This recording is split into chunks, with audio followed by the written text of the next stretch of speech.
Welcome to KRR kitchen. இன்றைக்கி நம்ம கிச்சனில் நல்ல ஒரு ஆரோக்கியமான தோசை ரெசிபி தான் பார்க்க போகிறோம். இன்றைக்கி நம்ம பச்சைப்பயிறு தோசை எப்படி செய்கிறதுன்னு தான் பார்க்க போகிறோங்க. அது கூடவே பார்த்திங்கன்னா தொட்டு சாப்பிட்ற மாதிரி நல்ல ஒரு சூப்பரான கார சட்னியும் சேர்த்து பார்க்க போகிறோம். இந்த ரெண்டு ரெசிபியும் ரொம்பவே அருமையாக இருக்கும். எப்படி செய்கிறதுன்னு நம்ம வீடியோக்குள்ளே போய் பார்ப்போம். அதுக்கு முன்னாடி நம்ம சேனலை இப்போ தான் ஃபஸ்ட் டைம் பார்க்குறீங்கன்னா சப்ஸ்கிரைப் பண்ணி வச்சுக்கோங்க. கூடவே பெல் சிம்பிள் ப்ரெஸ் பண்ணி ஆளுங்கிற ஆப்ஷனையும் ப்ரெஸ் பண்ணி வச்சுக்கோங்க. அப்போ தான் நான் போகிற வீடியோஸ் எல்லாம் உங்களுக்கு தொடர்ந்து நோட்டிஃபிகேஷனில் ஒன்று கொண்டே கிடச்சிக்கிட்டு இருக்கோம். இப்போ வாங்க இந்த டிஃபன் காம்போ எப்படி செய்கிறதுன்னு பார்த்துடலாம். இப்போ தோசை செய்கிறதுக்கு பார்த்திங்கன்னா நம்ம பச்சைப்பயிறு ஊற வச்சுக்குவோம். அதுக்கு 1 டம்ளர் அளவுக்கு பச்சைப்பயிறு எடுத்திருக்கேன். இதோட அளவு பார்த்திங்கன்னா 250 கிராம் இருக்கும். இந்த அளவு வந்து 4 பேர் தாராளமாக சாப்பிட்லாம். இந்த அளவு எடுத்துக்கிட்டிங்க அப்படின்னாக்கா பெரிய டம்ளரால் 1 டம்ளர் அளவு அளந்து எடுத்திருக்கேன். அதே டம்ளரால் ஒரு 1/4 டம்ளர் அளவுக்கு பச்சரிசி சேர்த்துருக்கேன். இது கூடவே 1 டீஸ்பூன் அளவுக்கு வெந்தயமும் சேர்த்துக்கிறேன். இப்போ இதை நல்லா கழுவி எடுத்துக்குவோம். கழுவிட்டு நல்லா ஒரு 8 மணி நேரங்கிட்ட ஊற வச்சு எடுத்துக்குவோம். நல்லா பச்சைப்பயிறு ஊறி வரணும். அப்போ தான் நமக்கு மாவு நல்லா நைஸாக அரைப்பட்டு வரும். அதனால் நல்லா ஊற வச்சு எடுத்துக்குவோம். நான் காலையில் செய்கிறதுக்கு நைட்டே ஊற வைக்கிறேன். இப்போ இது நல்லா ஊறட்டும். அதுக்கப்புறம் நம்ம தோசை எப்படி செய்கிறதுன்னு பார்ப்போம். இப்போ பாருங்கள், பச்சைப்பயிறு நல்லா ஊறி வந்திருக்கு பாருங்கள். இந்த அளவுக்கு நல்லா ஊறி வரணும். இப்போ இதில் உள்ள தண்ணிலாம் வடிச்சிட்டு நம்ம மாவு அரைச்சி எடுத்துக்குவோம். நான் இன்றைக்கி மிக்ஸி ஜாரில் தான் அரைக்க போகிறேன். இப்போ இந்த தண்ணியை வடிச்சிட்டு பச்சைப்பயிரை நம்ம வந்து மிக்ஸி ஜாருக்கு மாற்றிக்குவோம்.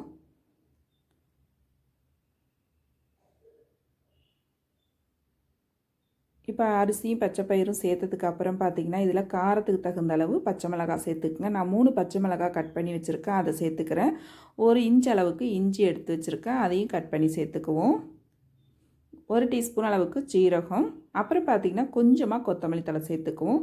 இது சேர்க்கும் போது நல்ல டேஸ்ட்டு அருமையாக இருக்கும். கூடவே பார்த்திங்கன்னா நல்ல வாசனையாகவும் இருக்கும் தோசை, அதுக்கு தான் சேர்க்குறோம் நம்ம. இது கூடவே கொஞ்சமாக தண்ணி விட்டு நல்லா நைஸாக அரைச்சிக்கணும் நம்ம மாவு. இப்போ மாவை நல்லா நைஸாக அரைச்சி எடுத்துகிட்டு வந்துக்கிறேன். மாவு அரைச்சதுக்கப்புறம் இது ஒரு பாத்திரத்துக்கு மாற்றிக்குவோம். மாவு பார்த்திங்கன்னா ரொம்ப தண்ணியாக அரைச்சிடாதீங்க, ஒரு திக்கான பக்குவத்துக்கு இருக்கணும். அப்போ தான் தோசை ஊற்றுறப்ப நமக்கு நல்லா வரும். ரொம்ப தண்ணி ஊற்றிட்டிங்கன்னா நமக்கு தோசை ஊற்ற கொஞ்சம் சிரமமாக இருக்கும். அதனால் மாவு வந்து கொஞ்சம் திக்கான பக்குவத்துக்கு வச்சுக்கோங்க. இப்போ மாவை அரைச்சதுக்கப்புறம் பார்த்திங்கன்னா இதுக்கு தேவையான அளவு உப்பு, கொஞ்சமாக பெருங்காயத்தூள் சேர்த்துக்கிறேன். சேர்த்து நல்லா கலந்து விட்டுருங்க. இப்போ மாவோட பக்குவம் பார்த்தா உங்களுக்கு தெரியும். கிட்டத்தட்ட வந்து நமக்கு இட்லி மாவு பக்குவத்துக்கே இருக்கும். இந்த அளவு இருந்துச்சுன்னா தான் உங்களுக்கு தோசை ஊற்றுறதுக்கு நல்லா வரும். அதே சமயம் தோசையும் நல்லா மொறுமொறுப்பாக கிடைக்கும். இப்போ மாவு ஒரு 5 நிமிஷத்துக்கு அப்படியே இருக்கட்டும். நம்ம அதுக்கிடையில் சட்னி எப்படி அரைக்கிறதுன்னு பார்த்துருவோம். இப்போ சட்னி அரைக்கிறதுக்கு ஒரு மிக்ஸி ஜார் எடுத்திருக்கேன். இதில் பார்த்திங்கன்னா வரமிளகாய் ஊற வச்சு வச்சுருக்கேன். ஒரு 6 வரமிளகாயும் ஒரு 4 காஷ்மீரி சில்லியும் ஊற வச்சு வச்சுருக்கேன் ஒரு 1/4 மணி நேரமாக வெது வெதுப்பான தண்ணியில். இப்போ தண்ணியை வடிச்சிட்டு அந்த மிளகாயை மிக்ஸி ஜாருக்கு மாற்றிக்கிறேன். இது கூடவே பார்த்திங்கன்னா ஒரு பெரிய வெங்காயம் கட் பண்ணி வச்சுருக்கேன், அதையும் சேர்த்துக்கிறேன். அப்புறம் நல்லா ஒரு 20 சின்ன வெங்காயம் உரித்து வச்சுருக்கேன், அதையும் சேர்த்துக்கிறேன். இது கூடவே ஒரு தக்காளி பழமும் சேர்த்துக்கிறேன். மீடியம் சைஸில் ஒரு தக்காளி பழம் சேர்த்துருக்கேன். கூடவே கொஞ்சம் ஒரு சின்ன துண்டு புளி சேர்த்துக்கிறேன். சட்னிக்கு தேவையான அளவு உப்பு சேர்த்து இந்த சட்னியை நல்லா நைஸாக அரைச்சி எடுத்துகிட்டு வந்துக்குவோம். இப்போ பார்த்தீங்கன்னா தெரியும், சட்னி அரைச்சி எடுத்துகிட்டு வந்துட்டேன். இப்போ இதுக்கு ஒரு சின்னதாக தாளிப்பு கொடுத்துக்குவோம். சட்னி தாளிக்கிறதுக்கு அடுப்பில் கடாய் வச்சுருக்கேன். ஒரு 2 டேபிள் ஸ்பூன் அளவுக்கு நல்லெண்ணெய் சேர்த்துக்கிறேன். நல்லெண்ணெயில் தாளிப்பு கொடுக்கும்போது இந்த சட்னியோட டேஸ்ட்டு ரொம்பவே அருமையாக இருக்குங்க. எண்ணெய் காஞ்சதுக்கப்புறம் 1 டீஸ்பூன் அளவுக்கு கடுகு உளுந்து சேர்த்து நல்லா பொரிய விட்டுக்குவோம். கடுகு உளுந்து பார்த்திங்கன்னா நல்லா பொரிஞ்சு வரணும், அப்போ தான் சட்னி நல்லா வாசனையாக இருக்கும். கடுகு உளுந்து பொரிஞ்சதுக்கப்புறம் இதில் ஒரு கொத்து கருவேப்பிலை, கொஞ்சமாக பெருங்காயத்தூள் சேர்த்து நல்லா கலந்து விட்டுக்குங்க. இது கூடவே பார்த்திங்கன்னா ஒரு 5 பூண்டு பல் பொடுசாக கட் பண்ணி வச்சுருக்கேன், அதையும் சேர்த்துக்கிறேன். சேர்த்து பூண்டு பல் இப்போ நல்லா வதங்கி வரட்டும்.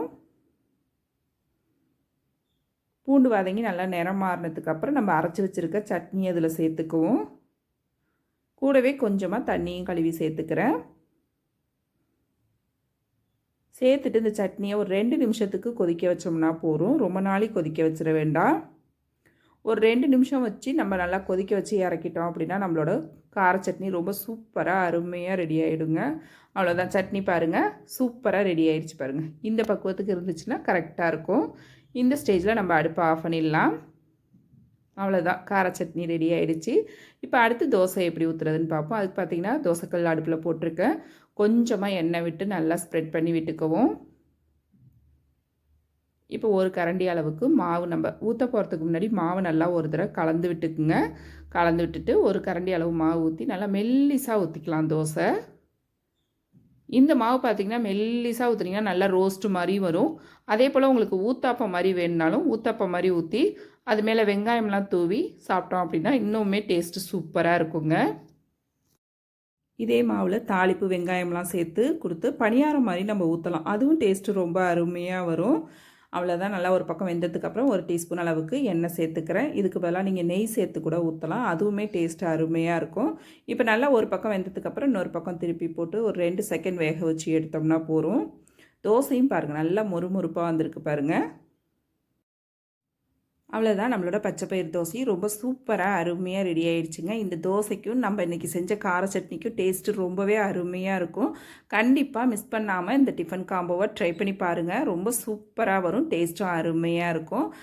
ட்ரை பண்ணி பார்த்துட்டு எப்படி இருக்குன்னு எனக்கு கமெண்ட் பண்ணுங்கள். இதே போல் டிஃபன் ரெசிபி பார்த்தீங்கன்னா tiffin combo recipe, chutney, idli pattern நிறைய ரெசிபி நம்ம சேனலில் இருக்குது. அதோட லிங்க் எல்லாம் உங்களுக்கு நான் தனித்தனியாக டிஸ்கிரிப்ஷனில் கொடுக்குறேன். தேவைப்படுறவங்க செக் பண்ணிக்கோங்க. இந்த டிஃபன் காம்போவையும் ட்ரை பண்ணி பார்த்துட்டு எப்படி இருக்குன்னு எனக்கு கமெண்ட் பண்ணுங்கள். என்னோட இந்த ரெசிபி பிடிச்சிருந்ததுன்னா லைக் பண்ணுங்கள், ஷேர் பண்ணுங்கள். மறக்காமல் நம்ம கேஆர்ஆர் கிச்சனை சப்ஸ்கிரைப் பண்ணி வச்சுக்கோங்க. நாளைக்கு வேறொரு ரெசிபியோடு சந்திப்போம். தேங்க்ஸ் ஃபார் வாட்சிங்.